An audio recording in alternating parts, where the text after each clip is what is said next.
Bonjour aux jeunes et aux moins jeunes, bienvenue pour ce tutoriel sur le corps pur et les mélanges. Alors, corps pur, mélange, attention, il y a plein de confusions possibles, pourtant c'est relativement simple. Le corps pur, c'est une seule espèce chimique, d'accord? Donc quand on prend quelque chose qui n'est constitué, un corps qui n'est constitué que d'une seule espèce chimique, on va parler de corps pur. Par exemple, le dioxygène qui se trouve dans un masque qu'on a à l'hôpital, par exemple, c'est du dioxygène pur. Quand on prend de l'eau de pluie, s'il n'y a que des molécules d'eau à l'intérieur, ça va être de l'eau pure. Le contraire d'un corps pur, ça va donc être un mélange.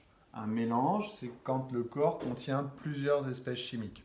Je vous ai mis ici deux exemples parce qu'on va parler à ce moment-là soit de mélange homogène ou de mélange hétérogène. Un mélange homogène, c'est un mélange dans lequel on ne va pas pouvoir distinguer à l'œil nu les différents constituants.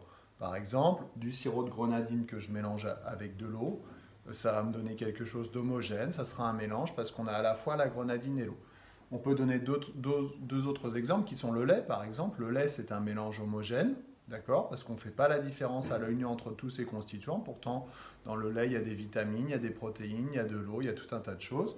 Et l'eau minérale, par exemple, aussi, ou l'eau du robinet, dans lequel on a des molécules d'eau, mais on a aussi tout un tas d'oligo-éléments, tout un tas de sels minéraux, des ions qui viennent en plus. Attention aux confusions, certains élèves pensent que le lait est un corps pur car il vient de la vache.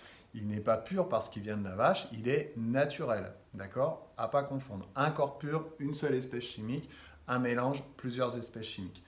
Et on a aussi la notion de mélange hétérogène. Donc mélange hétérogène, c'est quand on voit l'apparition de deux phases et qu'on peut faire la distinction à l'œil nu justement entre ces deux espèces ou entre ces plusieurs espèces chimiques.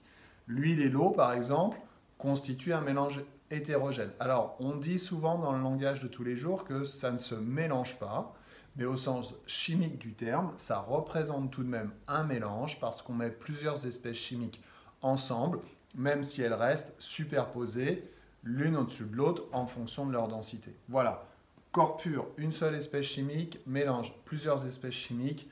J'espère que j'ai été clair, vite fait, bien fait, à bientôt.